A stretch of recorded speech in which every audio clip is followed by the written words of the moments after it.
All rise. Those of you who can be seated, be seated.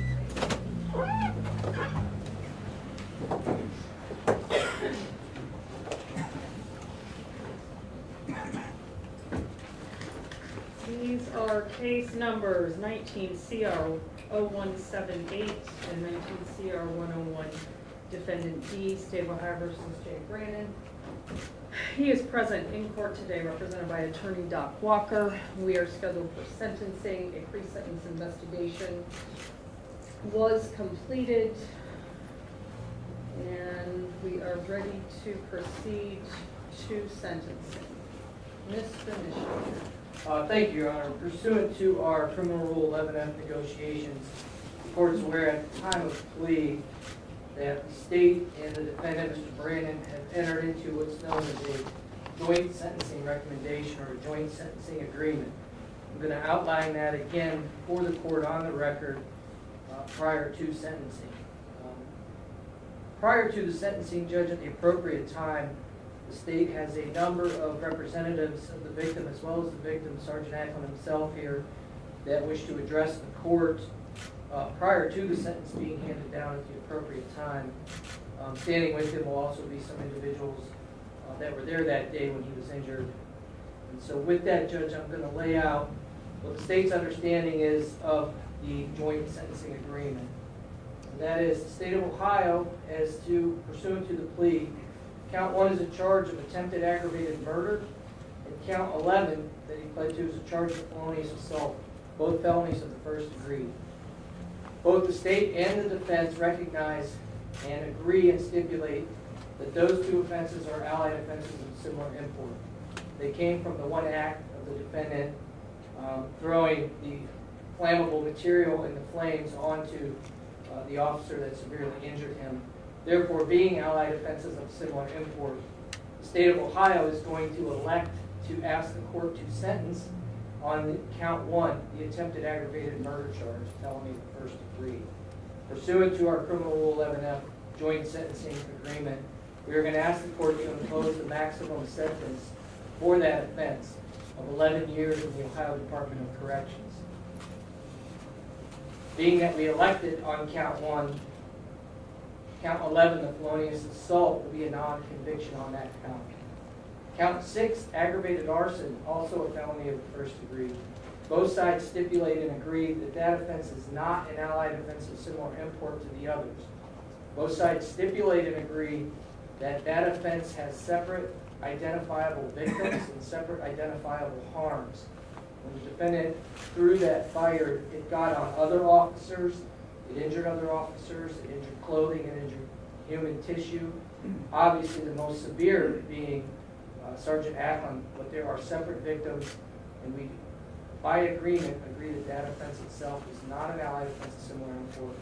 And we are asking the court to sentence the defendant separately on that offense to 5 years in the Ohio Department of Corrections, running that 5 years consecutive to the 11 years on the attempted aggravated murder charge, thereby making it a total of 16 years in the Ohio Department of Corrections. In addition to the agreed sentence, both sides understand the defendant has to register under the arson registry as well as the violent offender registry, and we have forwarded that paperwork to Attorney Walker, and I know he's gone over that with Defendant Brandon.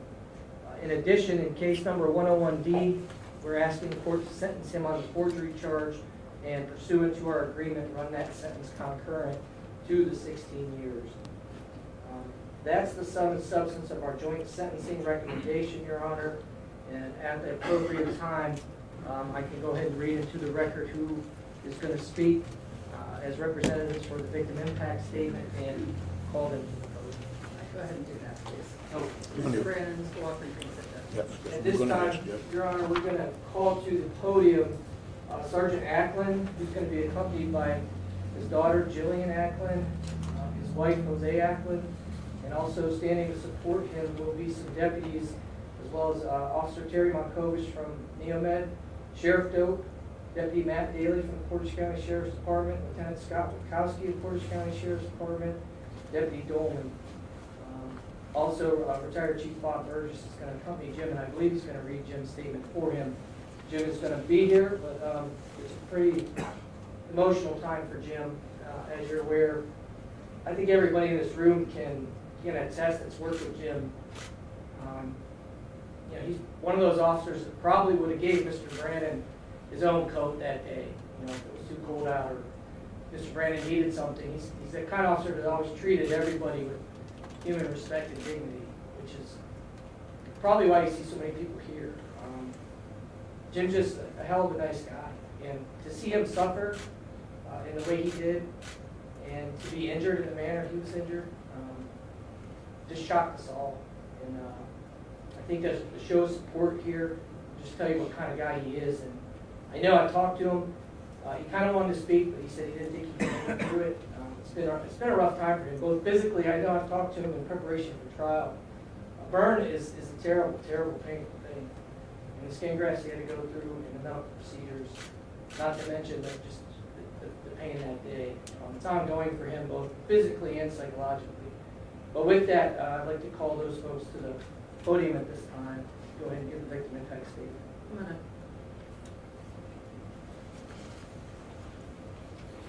And if each of you, before you speak, go ahead and state your name and spell your last name for Kelly for the record, and then go ahead and read the statement. Good afternoon, Your Honor. Afternoon. It pleases the court. I've been asked by Sergeant Ackland, my name is Robert Burgess, B-U-R-G-E-S-S, to read his victim impact statement to the court. On behalf of Sergeant Ackland, today, as we all gather here in this courtroom, your family, me, my wife, my family, friends, Sheriff Doak, the Portage County Sheriff's Office, and all other law enforcement officers, citizens of Portage County, and the United States of America, we are all victims of people like you. You did what you did to me, and these other officers standing here without any regard for anyone except for yourself. My burns that covered my face and legs have healed. The deep burns from the fluid that spread across my arm and burned deeply have finally started to heal after 6 surgeries. I can use my hand almost completely again after 5 months of swelling and skin grafts. I still see the scars on my leg every morning in the mirror where they had to peel off strips of skin to put on my hand and my arm. These injuries will heal even more over the next few months, but I always will be reminded by the indignities I had to suffer with nurses having to come help me shower, bathe, strip bandages, and rebandage me day after day. Then there are the scars that will not go away for the rest of my life. The embarrassment of having to have help doing simple life skills, worrying every day if I will be able to return to my life-long career as a police officer. Will I get to enjoy retirement, or will I have to be crippled and unable to do things that I have planned? All those thoughts and feelings will still be there 16 years later when you get out and when I look in the mirror every day. But you don't know about the other damage this has caused, the sleepless nights of pain, itching, not being able to move. The sheriff spending countless hours dealing with the media, the public, running back and forth to the hospital checking on me, checking on my house and making sure my family was okay, all the while not being able to be home for his own family. The entire sheriff's office setting up meals and hospital shuttles while still having to cover shifts and work trying to find time for their families as well. The Richtown area residents, the fire department for putting together support events, the Portage County commissioners having to find funding to pay for medical costs. But the deepest of all damage is to my wife and family. The fear of not knowing, the worry about how bad is he, the anger of what happened, scared to touch or come near me due to the pain, and countless bandages. What's going to happen if he doesn't heal? Having to watch as I was going through so many emotions of pain and anger.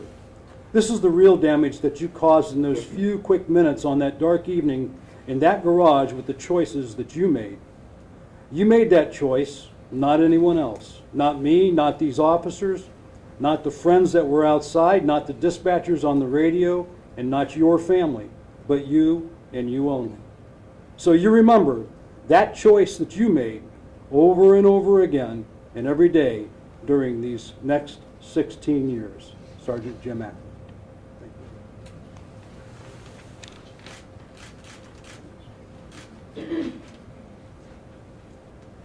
Good afternoon, Your Honor. I will be reading Jillian Ackland's victim impact statement. She is the daughter of Sergeant Ackland. Fear has many faces. Your first fear was in flight, as you saw officers coming to arrest you. Your second fear was the reality without really understanding the consequences for yourself and the victim for your poor life choice the moment you threw the lit canister at my dad. You saw a weak moment in yourself as you felt cornered without seeing a face behind the badge and a family behind the face. A wife, 2 daughters, and a grandson. The third fear was shock and panic. My mom suffered as officers knocked on her front door to tell her what you did to her husband. The fourth fear was the unknown that lay ahead, not just for my mom on her way to see my dad at the hospital, but for the next several months for our family as a whole. The little details of our life that were impacted greatly by your pathetic panic. But your next fear still lies ahead of you as you await your fate of being isolated from your family, to think about the way you nearly isolated us from the man who holds our family together with his strength, humor, intelligence, and courage. Your last fear will be the fear of knowing that you've let down those around you in your community. I sincerely hope that you learn from your fears and evolve as a person through the next several years and graciously appreciate that I forgive you.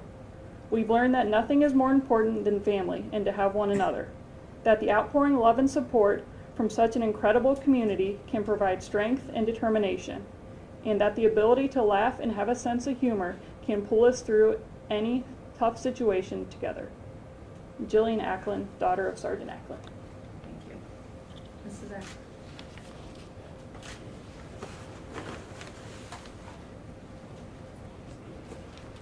Take your time.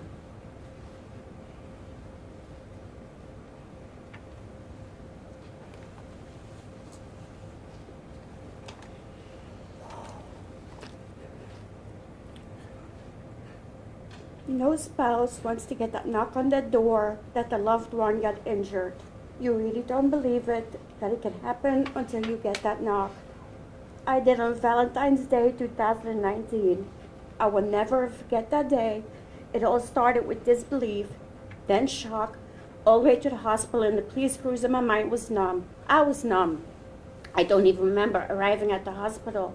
When I arrived at the hospital and I saw my husband and how much pain he was in, I got angry. I was very, very angry. How can a human being set another human on fire without thinking of the family and loved ones of that officer? My anger towards you lasted a very long time. Overnight, I went from being a wife and a mom to working full-time, to missing 2 months of work, to become a husband's nurse and caregiver. Because once he got home, he couldn't do anything. I had to feed him, cut his food, open things for him, wash and dress him.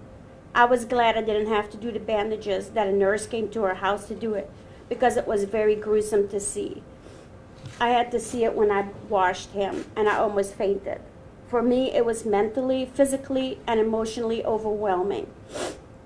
I had to sleep for 2 months on the couch, so I didn't have to fear I would accidentally touch or hit him. My alarm was set for every 2 and 4 hours, so I can give him his medication. I was sleep deprived, tired, yet still had to maintain the household chores and take care of her daughter and her extracurriculars, as she was a senior in high school at the time. I also had to worry about her, since she wasn't dealing with this ordeal so well either. And everything I did happened like nothing was wrong. I blame myself for a long time that he got injured, because that day we joked around that we didn't get each other anything for Valentine's Day.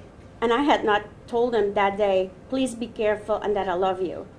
I do know now that it wasn't my fault, but I lived with that guilt for quite a long time. I do still deal with the after effect once in a while. I'm no longer angry at you, but I do admit I get angry when I see him struggle with pain at night, when he's restless because of that pain, and that he still has to get surgery monthly to help lessen the pain and smooth it out. But even though it was a rough time for all of us, including his co-workers, we made it through this horrific ordeal. We received a lot of support from our oldest daughter, Jill, the Portage County Sheriff's Office, the Streetsboro and Aurora Police Departments, the deputies and their wives, but also from total strangers in our community and from all over the United States, as far away as Washington State, to help me deal with this ordeal. I really appreciated all the text messages, the Facebook messages, the phone calls, the cards, because without these, I don't believe I would have made it through this ordeal. We also overcame this ordeal thanks to our love for each other and our sense of humor, because you need to have humor to get you through this something horrific. But I also use humor to get me through my job. I feel our humor has even gotten better, and I enjoy making people smile. I hope you have remorse for what you did to my husband, the other deputies, and even though I get angry at you sometimes, I do forgive you for what you did. That's why I sincerely hope you regret what you did. I also feel bad for your parents. They had to go through this whole ordeal also with you, but then from a different side. They will miss you and won't be able to celebrate holidays, birthdays, and other celebrations with you for a while. So I hope you think of them because of what you did. It also affects them. Thank you, Your Honor. Thank you, ma'am. Thank you, Your Honor. At this time, the state has no further representatives that wish to speak on behalf of the victim impact statement. At this time, the state would ask that you adopt the joint sentencing recommendation pursuant to both sides' agreed sentence. Mr. Walker. Yes, good afternoon. Judge, I have received a copy of the pre-sentence investigation report. I think I have any modifications, additions, or adjustments to that pre-sentence investigation report. I think it's pretty much thorough. Judge, at this time, I would like to bring Mr. Brandon's mother to the forefront and ask that she say a few words on his behalf. Mr. Brandon, would you come up, please? Ma'am, come on up.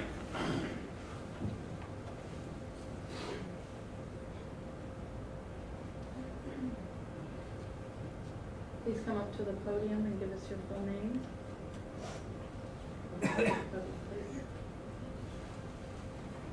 You want the full name? I want your full name, yes. I was raised Catholic, hon. That's okay. Joanne Louise Mary Constance Wolf Brannon. Right. What would you like to tell me? I didn't raise Jay like this, but he did not ever, in my presence, drink, smoke, do drugs, or cuss. You can ask him about cussing. I used to, even now, if he says anything bad, he gets smacked upside the head. I do want to say I thank Ackland, because I did not see my son for almost 6 weeks after this occurrence. I was not allowed to talk to him, nothing. My first visit with him was the fact that he was burnt and he was damaged by getting the heck beat out of him, by throwing him to the ground. But I wish to thank Ackland for throwing him to the ground, because that saved his life also. And you're looking at 16 years. I'm 72 this year. I probably won't be here when he gets out. But I want to thank everyone we have. I wish to thank his wife also for being religious enough to forgive him. I don't know really what I want to say it, that he's my son. I love him. I know what Ackland went through at the hospital at Children's, because my younger son was in a gasoline explosion when he was 8 years old. He spent weeks in a hospital in a water tub because they had to peel off all his skin, and it took that long to heal. So I know what he went through. I've been there, sitting like his wife, waiting and visiting and that. And Jay knows what's what. He understands. He's sorry for what he did. But it was a reaction that happened when someone's running at you and screaming. And I was told that he had had something to smoke or drink or drug or whatever. So his first thought was a reaction. I don't think it was an attempt, but it did occur to a police officer. Well, I don't know what else to say.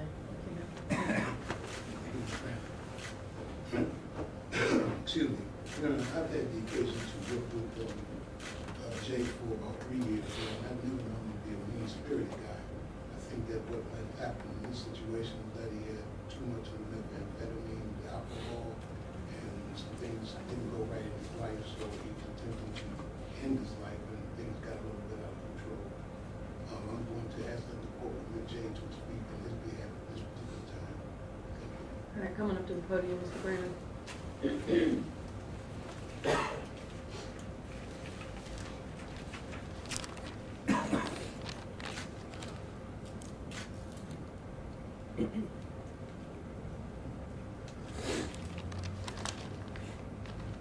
To the Ackland family, I am deeply, truly sorry for the pain you have endured due to my attempted suicide that went sideways. Sergeant Ackland, you were never meant to be hurt like this. No officer that night was meant to be hurt. My plan was to remove myself from the pain, the embarrassment I was living in. I even went as far as trying to get you to shoot me before you got close to me. And because I was in such a drug-induced state, I can't remember a lot of what happened to me from December to February. I had resorted to using 7 grams of fentanyl and 7 grams of speed a day, trying to overdose. But because of my ignorance of the drugs, they only put me into seizures instead of killing me. I had went from living in my home with female and kids to living in a tent behind a body shop, having frostbite on my hands, feet, and legs. I understand the hatred, Sergeant Ackland, you and your family must feel towards me. Believing my intent was to hurt you, but please find it in yourselves to understand the disease of addiction and what it feels like to want to end your own life.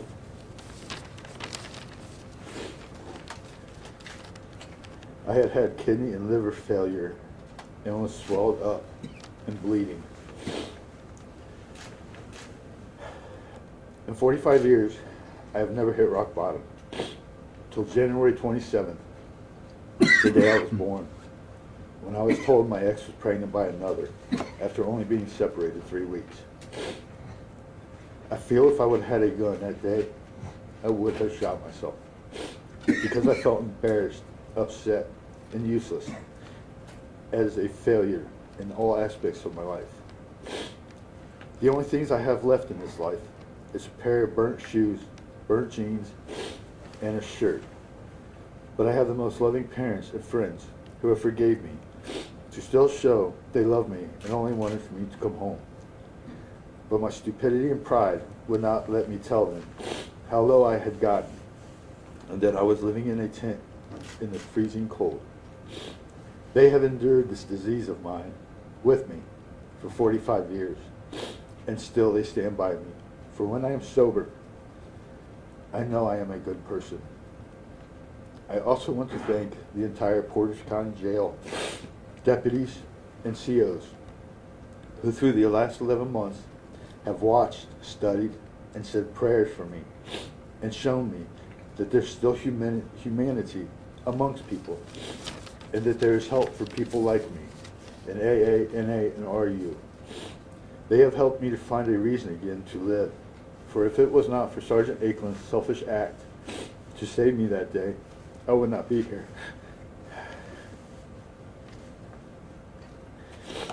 But I now believe, because of this act, I am meant to help somebody. So for the next 16 years, my plans will be to help as many as I can to understand the disease of drugs and suicide. I have accepted this plea because who is in this court today for the second time in my life? My father.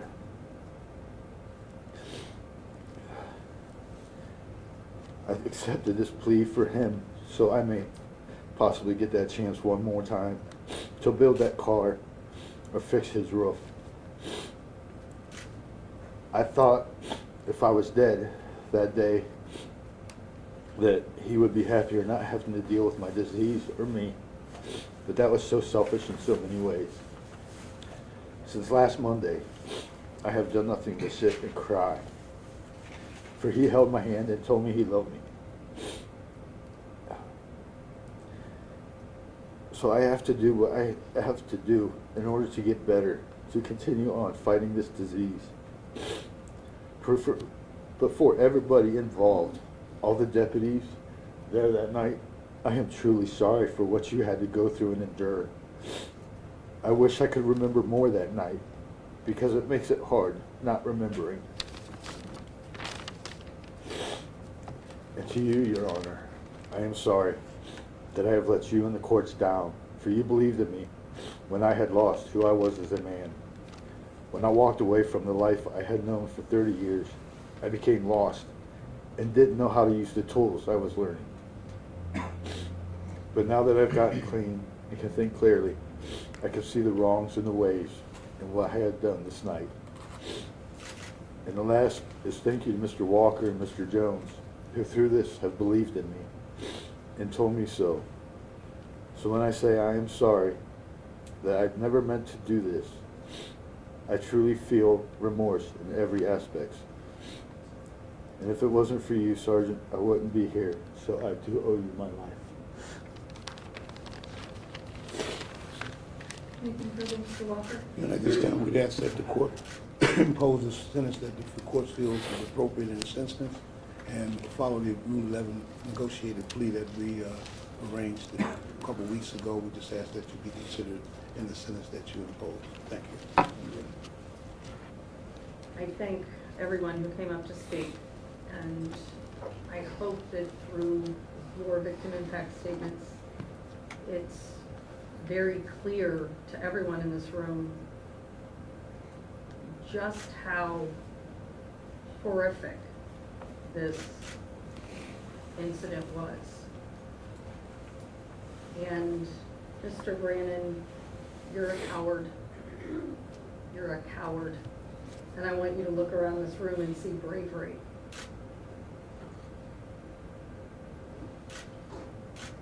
Your, I guess, attempt to, at this point, say that this was an attempted suicide, again, kind of shows the cowardice. If you had been able to escape from officers that day, after throwing the fire that so greatly affected them, you would have done it. So standing here telling me this was a suicide attempt after you had just recently gone to a gas station, gone to Giant Eagle, had been running around that day without a care in the world until the police showed up, I'm not buying it.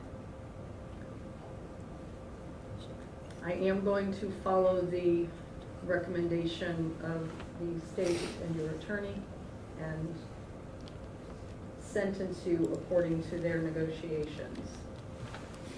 But I don't want you to ever forget while you were sitting in prison that your choices, and you know as well as I do that you had many opportunities over the years to change your life. You were given those opportunities by me. And you still chose to go down that path, stay on that path. And when your decisions impact others the way your decision did that day, you are very fortunate they are forgiving folks. So in following the recommendation by the state and your attorney in the negotiated criminal Rule 11 negotiated plea, I did review the PSI, certainly the recommendations of counsel. I'm finding obviously prison sanctions are consistent with the purposes and principles of sentencing. So for the attempted aggravated murder, a felony of the first degree, it's a sentence of this court that you serve 11 years in the Ohio Department of Corrections. That is the count that the state has elected to proceed on. Therefore, I will not sentence on the felonious assault as they are offenses of similar import. I will sentence you, as agreed, to 5 years on the aggravated arson, also a felony of the first degree. I am ordering that and specifically finding that that is not an offense of similar import. Other officers were injured as a result of your actions. I am going to specifically make findings in regards to the consecutive sentences, however, because I am going to run the 11 years consecutively with the 5 years on the aggravated arson. I am finding that the sentences are consecutive, or sentences to be consecutive, that is necessary to protect the public from future crimes, to punish you, and consecutive sentences are not disproportionate to your conduct and to the danger you pose to the public. And I am making the finding that these offenses were committed while you were on community control to this court, that 2 or more of those offenses were part of a course of conduct, and the harm caused was so great or unusual that a specific or a single term is not going to adequately reflect the seriousness, and your criminal history demonstrates that consecutive sentences are necessary. You have been to prison numerous times, been convicted of felony thefts, escape, 3 counts of burglary, felony drug offenses, and your criminal history certainly does demonstrate the need to protect the public from you. From my sentence, you have a right to appeal within 30 days of my sentencing entry. If you can't afford an attorney, one will be appointed for you. If you can't afford the documents, they'd be provided to you without cost. And under federal law, you may not own or possess a firearm. Even while belonging to somebody else, you can be charged with. And I am specifically finding that this was a negotiated plea, and you all agreed to these terms. I do have to instruct you that upon your release from prison, the parole authority will supervise you for 5 years. During that time, if you violate their rules, they can send you back to prison for up to half your original sentence, and if you commit a new felony, that time can be run consecutively with whatever you have left on your post-release control time up to 1 year. I do need to go over the notice of duties to register as an arson offender, as well as duties to register as a violent offender. You've been presented with both of these documents and have filled or have signed them, but I do have to go over those with you in open court in regards to the duties to register as a violent offender. Since you have been convicted of a qualifying violent offender, as defined, you are required to register in person with the sheriff of the county in which you establish residency within 10 days of coming into that county, or if occupying a dwelling for more than 3 consecutive days in the county, or 14 days or more in a calendar year. You have to present to the sheriff your full name, any alias, your residence address, your social security number, any driver's license number, the name and address of any place you were employed, the name and address of any school or institution you would attend, the license plate number of each vehicle owned or operated by you or registered in your name, the VIN number of those vehicles, and a description of any scars, tattoos, or other distinguishing marks. You must provide the sheriff fingerprints and palm prints, even if you were to live in another county other than counties where you had been convicted of offenses. After the date of initial registration, you must register annually, and you must update or amend any of your information within 10 days of the anniversary of the calendar date which you initially registered, and you must provide any change in any of that information to the sheriff. I am also going to instruct you that as of your duties to register as an arson offender, same information must be provided in the same context to the sheriff of any county you are living in, working in, going to school in. In addition, all of the driver's license number, registration number of any vehicles, everything is the same on these 2 registry notices, but you must register with the sheriff of any county that you are living in or working in for a period of 10 years. You have signed both of these documents, and actually the arson registration is for your entire life. You must do that for life. The violent offender registry 10 years after you were released from prison. So I am going to sign these as well, make copies of them, and provide those copies to you once we put the ODRC address in.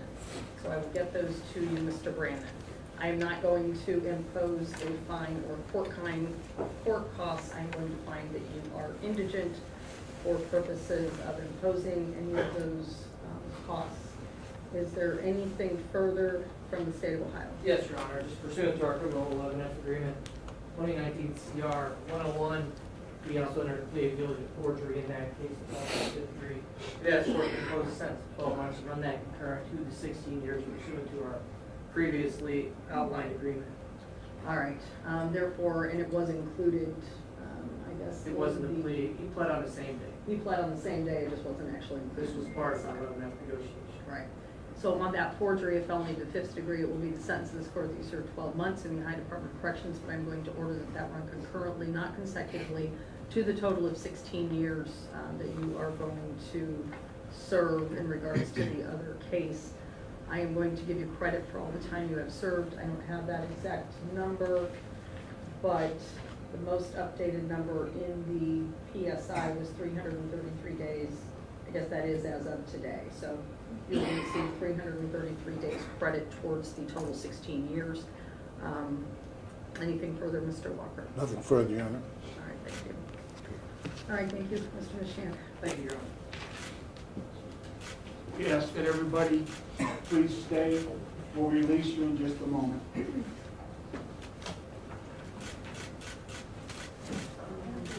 We can call the case right now. Yeah, go ahead and call it a case. and we'll do the other matters.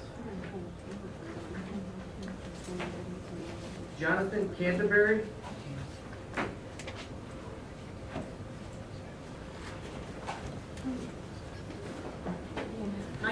CR 392, State of Ohio versus Jonathan Canterbury.